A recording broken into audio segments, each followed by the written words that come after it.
Assalamualaikum warahmatullahi taala wabarakatuh. Selamat malam dan salam sejahtera untuk kita semua. Jumpa lagi di channel Gus Iman Official. Di channel ini Anda akan dirayu, ditipu untuk memahami sebuah hukum positif ataupun hukum bisnis dan juga fakta-fakta lainnya. Dan bagi yang baru bergabung di channel ini, jangan lupa ya untuk like, comment, share, unsubscribe, dan aktifkan tombol loncengnya agar mendapatkan notifikasi terbaru dari Gus Iman Official.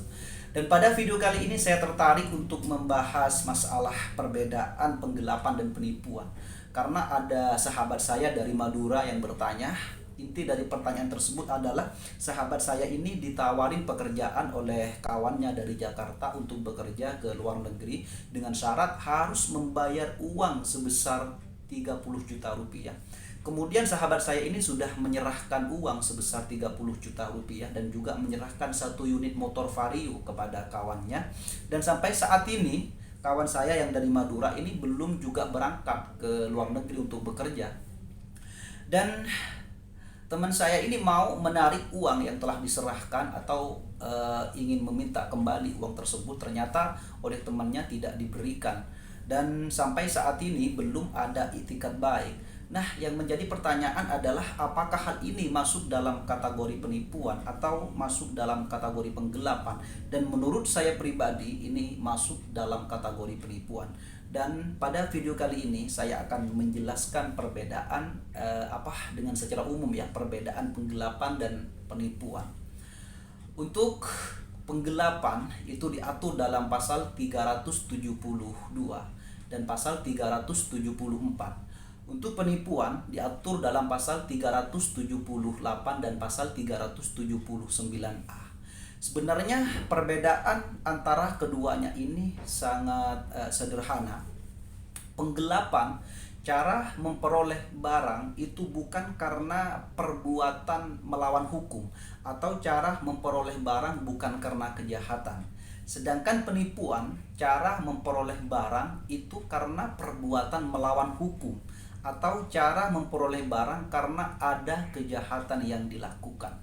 Penjelasan lebih lanjut mengenai pasal 372 bahwa objek yang ada di dalam pasal tersebut hanyalah terbentuk barang, tapi dalam prakteknya uang juga masuk.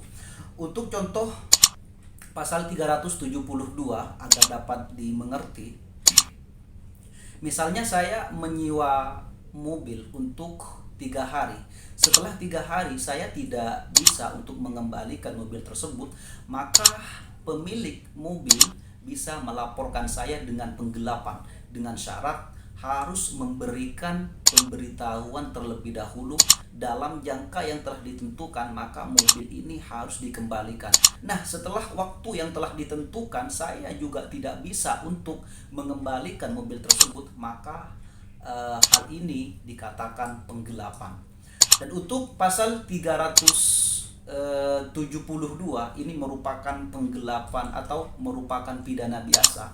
Sedangkan pidana yang diperberat itu berada dalam pasal 374, karena pasal 374 ini merupakan penggelapan yang dilakukan di dalam jabatan atau dilakukan di dalam pekerjaan seseorang menerima upah. Misalnya saya merupakan bendahara di sebuah PT ataupun di sebuah perusahaan, maka dan saya mempunyai wewenang atau mempunyai bagian di bidang keuangan, kemudian saya membuat data-data palsu dan ada dana-dana yang saya gunakan secara pribadi, maka hal itu dikategorikan sebagai penggelapan. Dan untuk pasal 372 ini ancaman pidananya yaitu 4 tahun. Sedangkan pasal 374 karena ada pemberatan dan dilakukan di dalam jabatan atau di dalam pekerjaan seseorang menerima upah, maka ancaman pidananya agak tinggi yaitu 5 tahun penjara. Kemudian untuk pasal 378 ini merupakan penipuan yang dilakukan karena perbuatan melawan hukum atau karena adanya kejahatan dengan memakai nama palsu, martabat palsu, tipu muslihat, rangkaian kebohongan, atau menggerakkan orang lain untuk memberikan barang sesuatu, atau supaya memberi hutang ataupun menghapus piutang, diancam karena penipuan dengan penjara paling lama 4 tahun. Untuk pasal 378 ini memang dari awal cara memperoleh barang tersebut dilakukan karena perbuatan hukum atau dilakukan karena kejahatan. Sedangkan penipuan yang diatur dalam pasal 379A ini adalah orang-orang yang bergerak untuk menggerakkan orang lain agar menyerahkan barang sesuatu. Jadi ruang lingkupnya lebih sempit ya. Dia tidak mengenai uang tapi mengenai pembelian barang. Contohnya, saya membeli barang ke tokonya si A seharga 50 juta. Lalu saya hanya membayar sebesar 20 juta. Kemudian saya belanja lagi ke tokonya si B seharga 70 juta dan saya hanya membayar 20 juta juga.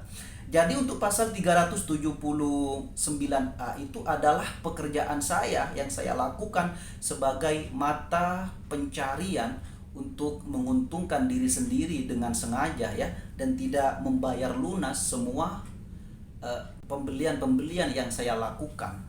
Maka dalam pasal 379A ini minimal harus ada pelapor 2 orang. Intinya yang dapat kita simpulkan adalah untuk penggelapan di sana cara memperoleh barang tersebut bukan karena melawan hukum atau bukan karena kejahatan.